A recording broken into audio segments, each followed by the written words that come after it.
Welcome to Philosophy Talks. Nah, jadi di sini pada kesempatan kali ini karena bertepatan dengan Sumpah Pemuda, kita kedatangan salah satu narasumber yang luar biasa lah, Bapak Christophorus.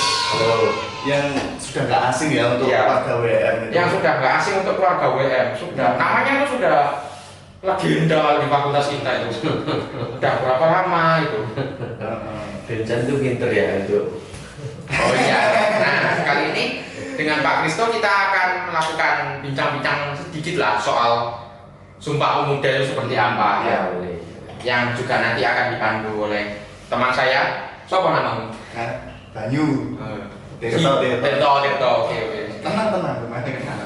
Nah, kali ini kita sudah menyiapkan beberapa pertanyaan untuk Pak Kristo selaku narasumber utama kita. Beliau juga mengajar sebagai dosen filsafat Pancasila di Fakultas Filsafat Univ Katolik Widya Mandala Surabaya. Yang berapa lama Pak mengajar di filsafat? Mengajar di filsafat sejak 2019. 2019. Di WM sejak lulus. Berarti berapa? 2018. 2018. Oke. Waktu kita masuk awal. Waktu masuk. Ya, oke. Ya, kalau gitu kita langsung mulai aja Tirto untuk melakukan perbincangan. Nah, hari ini kan kita membahas tentang Sumpah Pemuda nih. Nah, kalau menurut tanggal di kalender itu Sumpah Pemuda masuk tanggal 28 Oktober. Betul, 28 Oktober.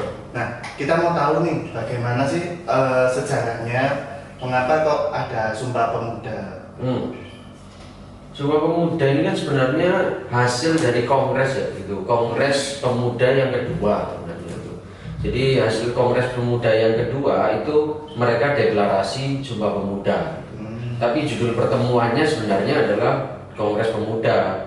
Tapi karena menghasilkan deklarasi Sumpah itu, maka yang lebih terkenal Sumpah Pemudanya. Itu Kongres kedua. Sebenarnya ada Kongres yang pertama. Kongres pertama itu 2 tahun sebelumnya. Sekitar 3 hari waktu itu, sejauh saya mengingat 30 April sampai tanggal 2 Mei tahun 26. Nah, 2 tahun setelahnya itu baru Sumpah Pemuda yang kita kenal, Kongres Pemuda yang kedua. Jadi ada Kongres Pemuda yang pertama, Kongres Pemuda yang kedua baru menghasilkan Sumpah Pemuda. Memang sejak Kongres yang pertama itu niatnya sudah memang niat, ayolah kita kumpul sebagai pemuda-pemuda ini gitu. Pemuda tujuannya memang membuat satu perkumpulan pemuda se-Hindia.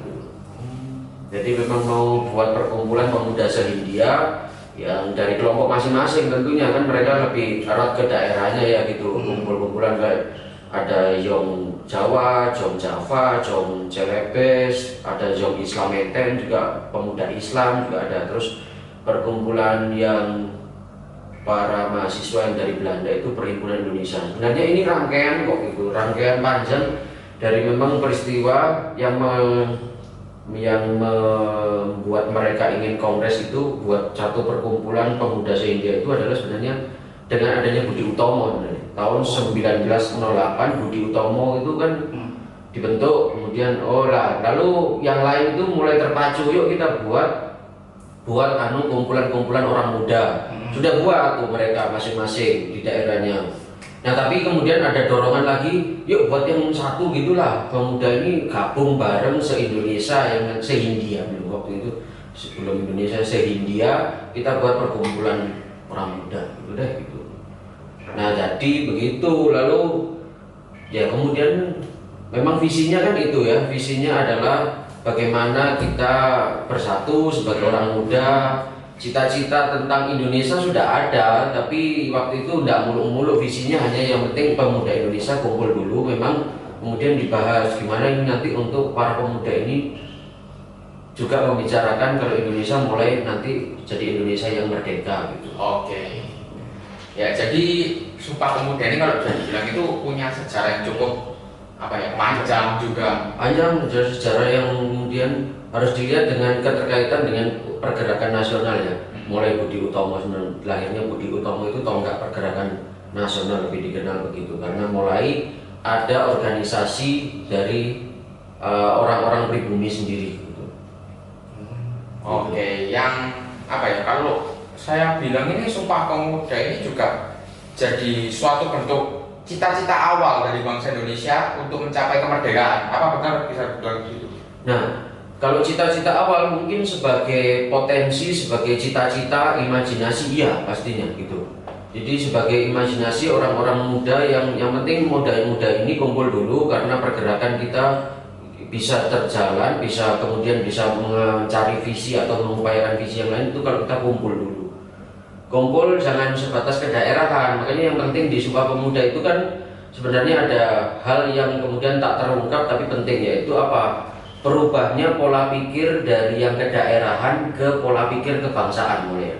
Walaupun negaranya belum ada ya gitu, negaranya belum ada tapi visinya sudah mulai diarahkan dari visi yang lokal kedaerahan, diupayakan untuk berubah pola pikirnya kita satu kebangsaan. Mulai kalau dikatakan sebagai sebuah bibit, benih atau upaya cita-cita yang sudah ada harapan nanti imaji gitu ya. Saya senang pakai bahasanya imaji Indonesia itu sudah mulai ada gitu.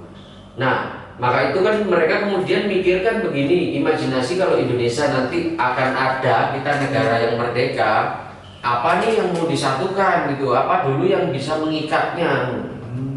Orang kalau tidak bonding dulu kan istilahnya terikat perasaan itu tidak mudah ya gitu. Kalau tidak ada Indonesia apa gitu, terus lalu dipikirkan apa ya yang jadi bonding ya gitu. Ya kemudian muncul 3 sumpah itu gitu.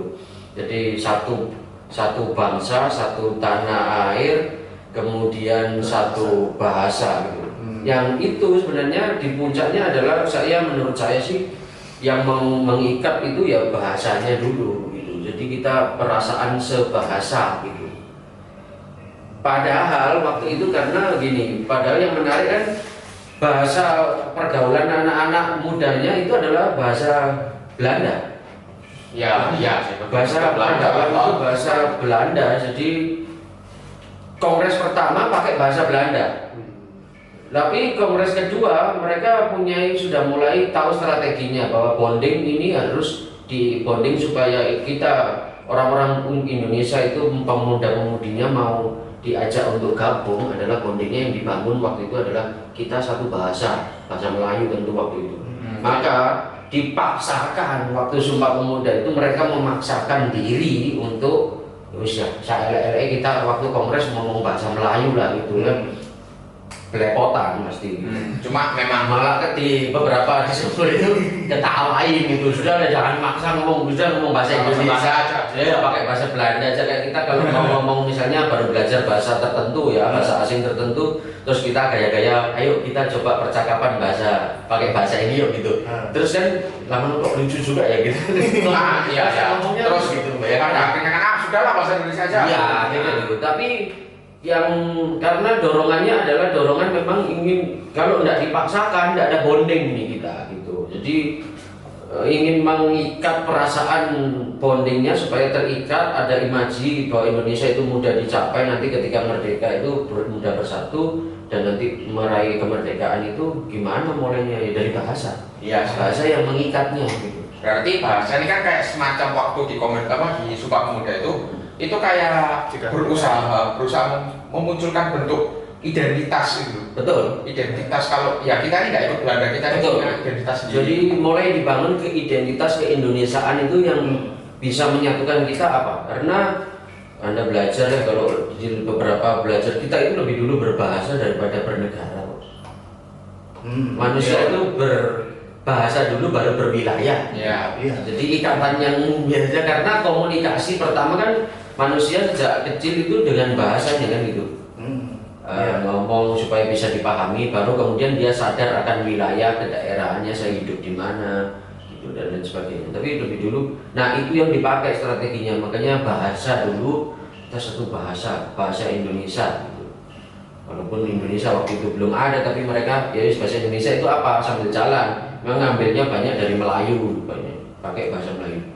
Bayangkan itu, jadi anak-anak muda yang habis kuliah dari Belanda, Perhimpunan Indonesia itu ngomong bahasa Indonesia. Bahasa Indonesia, padahal mereka dari Belanda.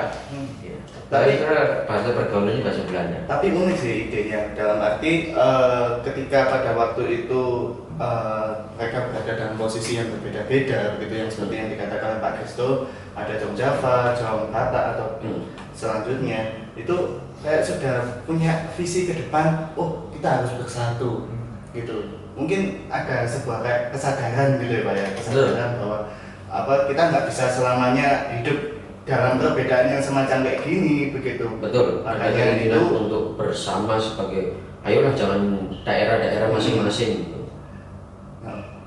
Masuk. Nah, oke, kita sekarang masuk ke pertanyaan berikutnya. Oke, silakan. Nah, kalau misalnya nih dari 3 butir yang digagas oleh para pemuda tadi di Sumpah Pemuda itu, sebetulnya apa sih yang hendak dituju oleh para pemuda itu dari 3 butir tersebut?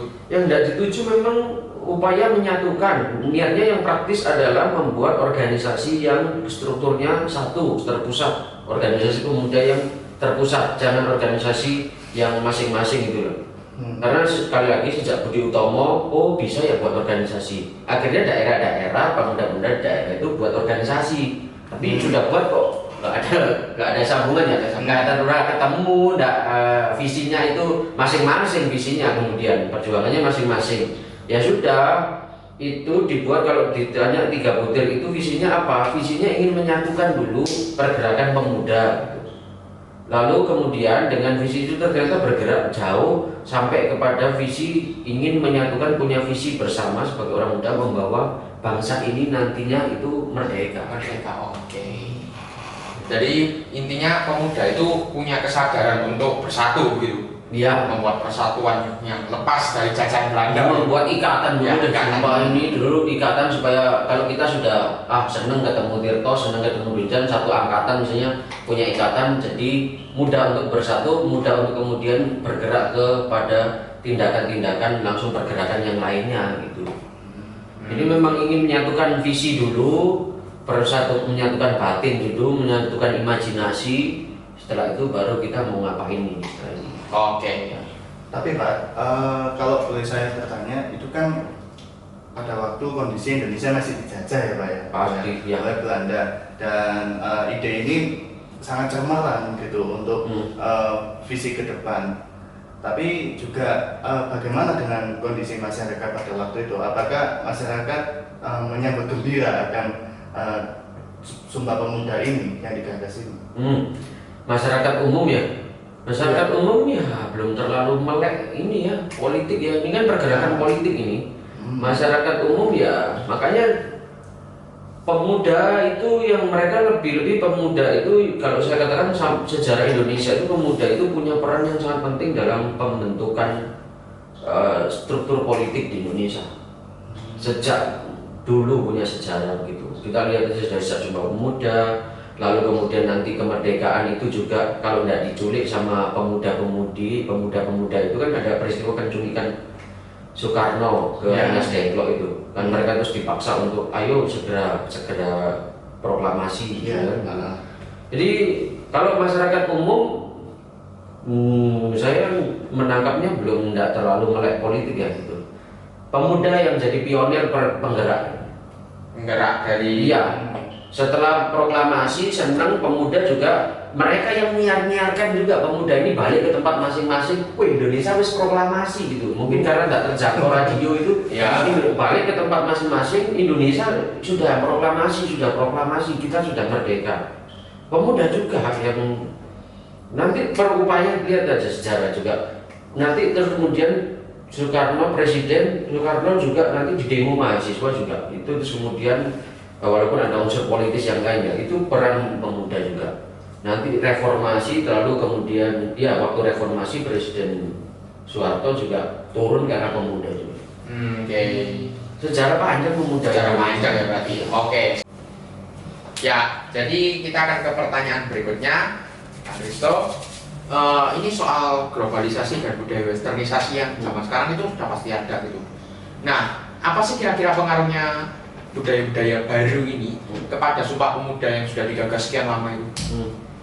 Untuk sekarang ya, era sekarang ya, memang globalisasi tidak bisa terhindarkan ya, memang itu tidak terhindarkan dalam arti bahwa pasti di berbagai negara terdampak gitu. Artinya bahwa dunia desa yang mengglobal, satu wilayah yang tidak lagi tertutup itu satu tentu lebih mudah sekarang kan membuat kumpul-kumpul itu aja kita di WA aja cepet ya. Waktu itu para pemuda ingin mengumpulkan dalam satu visi itu susah.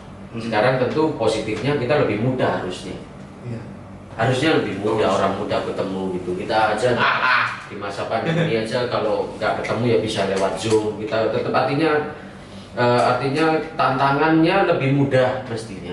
Tantangannya untuk hal kita saling ketemu itu lebih mudah. Buat grup WA aja cepet kok gitu. Iya. Tinggal mengumpulkan mana. Tapi kemudian juga ada dampak yang kemudian juga berefek pada lunturnya atau kita kata-kata sudah tidak relevannya lagi atau dalam tantangan ya semangat Sumpah Pemuda itu adalah ketika melihat sudut yang ini, melihat bahwa lalu apa yang sekarang bisa nyatukan kita? Ya. Karena waktu itu border yang dibangun adalah bahasa Melayu, bahasa yang nanti akan kita gunakan sebagai bahasa kemerdekaan Indonesia ya, bahasa Indonesia yang merdeka gitu. Di dalamnya kita bersehari-hari menggunakan bahasa itu. Jadi ada imajinasi yang sama yang mudah kemudian menyatukan.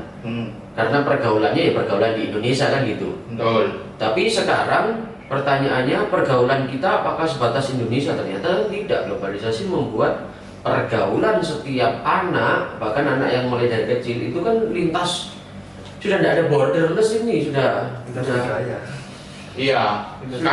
langsung mudah ketahui. Ya saya bisa dengan mudah pergaulan saya itu bukan pergaulan yang tetangga terus atau orang-orang teman saya, enggak, pergaulan saya itu bisa langsung melompat ke dunia kok, yang global kok.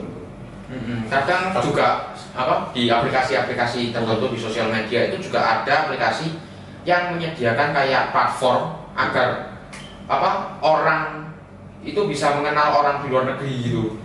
Kayak perkenalan lintas internasional lah. Nah, itu dengan ini kan seperti tanpa sekat ya, tanpa ada batas ya gitu. Kenegaraan itu Indonesia itu kemudian ya orang tidak lagi terikat bonding lagi dengan keindonesiaan karena pergaulannya sudah keluar gitu masalahnya. Nah pertanyaannya kemudian, waduh apa yang menyatukan kemudian? Tantangannya di situ. Sumpah Pemuda itu kemudian menjadi tantangan. Lalu apa ya yang bisa menyatukan orang muda sekarang secara bonding perasaan, bonding visi, bonding apalagi yang berkaitan dengan kebangsaan gitu? Apa gitu? Itu menjadi pertanyaan gitu. Apa yang bisa menyatukan kalian? Tidak merasa terikat gitu loh artinya, karena kenapa saya harus Indonesia? Teman-teman saya biasa bercakap dengan orang luar negeri. Saya mungkin tidak semua gitu ya gitu. Mungkin tidak semua pemuda begitu, tapi itu sedikit banyak mempengaruhi kok bangunnya dalam hal ya orang tidak ada ikatan emosional dengan negara lagi itu. Ikatan emosionalnya sekarang dibangun dengan apa? Medsos? Ya, medsos ya, lintas kan. Kemudian lintas jangkauannya lebih lintas gitu. Jadi misalnya kita bonding satu negara gitu. Oh ya kita sebagai satu negara. Sekarang karena sering bergaul dengan luar negeri. Apa sih negara? Apa sih satu bangsa? Salah dipertanyakan. Mungkin bisa sampai lintasnya adalah pada tertinggi adalah ya yang menyatukan kita mungkin kemanusiaan di pandemi ini contohnya yang menyatukan kita kemanusiaan Pak gitu. Iya, oke kemanusiaan, tapi kan kita bertanya dalam konteks Sumpah Pemuda ya, yang dimana ini membangun nasionalisme, membangun kebangsaan, memperkuat keperasaan sebagai satu bangsa, satu tanah air gitu. Apa sekarang itu? Nah, untuk orang muda kan apa ya? Bahasa aja satu bahasa. Saya bisa bahasa Inggris kok. Saya biasa teman-teman saya pakai bahasa Inggris. Saya bahasa Indonesia gitu. Ya, berarti itu kan kayak tantangan yang kita geluti sampai sekarang juga kan. Saat ini ya. Yang apa yang cari bonding yang perlu kemudian. Waktu itu para pemuda menemukan yang bisa mengikat emosional adalah bahasa. Sekarang yang bisa mengikat emosional apa gitu. Apa? Bahasa. Apa Itu ikatan? bahasa rasanya? Nah, Masa bukan bahasa? karena saya ada beberapa dari orang muda yang sudah, bahkan anak-anak sekarang orang tua muda itu bawa sekolah langsung sekolah internasional bisa jadi. Wah, Iya kan gitu, jadi iya sih, saya juga pengen di luar sekolah di luar. nah kan gitu, jadi pergaulannya adalah sudah pergaulan internasional gitu. Saya kok kayak orang kuno gitu. Ya, memang. Kalau orang Nggak pengen, orang jangan. pemuda waktu itu pergaulannya internasional, memang iya sudah, mereka juga sudah kuliah di Belanda, tapi ada bonding yang kemudian apa, yaitu juga bahasa Indonesia, karena juga masih lihat setelah pulang dari kuliah luar negeri, loh kok kakek nenek saya, kok kita negara kita masih dijajah begini gitu. Lah sekarang kan situasinya beda, ini kita tidak dalam tekanan apa-apa kan negara ini gitu. Berarti apakah kita perlu cari masalah bersama di negara ini supaya kita bersatu kan gitu. Tapi bonding ikatan emosional itu susah untuk saat ini apa gitu. Bonding ikatan emosionalnya. Ya, Nggak perlu cari masalah. Setiap hari itu mesti ada masalah. iya sih. Cuma ya itulah tantangan di masa sekarang ya Pak. Iya, itu tantangannya sekarang kalau berkaitan dengan Sumpah Pemuda. Yang berkaitan dengan Sumpah Pemuda. Ya, jadi begitu teman-teman. Kita tadi sudah mendengarkan penjelasan banyak dari Pak Kristo. Nah, mungkin dari Tirto ada yang mau disampaikan gitu apa? Tapi apa dari pembicaraan ini saya melihat unik sih. Dalam arti apa, secara sejarah itu mereka sudah punya visioner ke depan. Mungkin karena efek pendidikan di Belanda Pak ya. Kalau mungkin tidak belajar di Belanda ya mungkin akan sama dengan masyarakat pada umumnya. Ya, pendidikan juga yang membawa kesadaran. Hmm. Salah satunya sejak politik etis itu mulai pendidikan untuk anak-anak pribumi, mulai ada pencerahan, mereka mulai terbuka pikirannya. Oh, ternyata negara kita itu dijajah dan penjajahan itu sebenarnya tidak benar. Itu mereka mulai kesadaran. Iya. Kita harus berterima kasih kepada para pemuda pada waktu itu. Iya, karena berkat mereka kita bisa seperti ini sekarang. Iya, Bisa, kita bisa merasakan seperti ini. ya, kita bisa apa hidup enak. Terus saya dan juga yang lain bisa buat podcast seperti ini. Dan Iya. Anda sedang menontonnya sekarang. Bisa Anda menonton. menonton ini juga karena gerakan-gerakan pemuda tersebut. Kita muda, termasuk Pak Kesa juga muda. Tapi pertanyaannya kan, masa mau hanya romantisme sama terima kasih orang muda saat itu lalu sekarang Anda punya tantangan sendiri di sini orang muda sekarang. Ya sih, tapi tantangannya anak muda zaman sekarang itu udah macam-macam banget sih Pak kalau saya lihat. Macam. Iya, sekali. makanya dalam konteks ini kan makanya saya sampaikan tadi tantangan Anda adalah pergaulan Anda yang sudah lintas batas negara, pergaulan global. Maka apa yang menyatukan kita gitu ya? Iya, makanya. Ya, jadi kira-kira seperti itu dari Pak Kristo. Terima kasih atas waktunya Terima kasih, sudah Pak. menyempatkan hadir Sama-sama. di sini juga. Nah, Tirto ada mau ngomong sesuatu sebelum kita dari Nah, kan saya tadi sudah di. Sudah ya, oh ya udah, oke. Ya, dari teman-teman sekian dari episode podcast Sumpah Pemuda kali ini. Jika kalian penasaran apa saja sih podcast-podcast yang akan datang berikutnya, stay tune di YouTube-nya Fakultas Filsafat, oke? Oke. Thank you semua, jaga kesehatan dan sampai jumpa.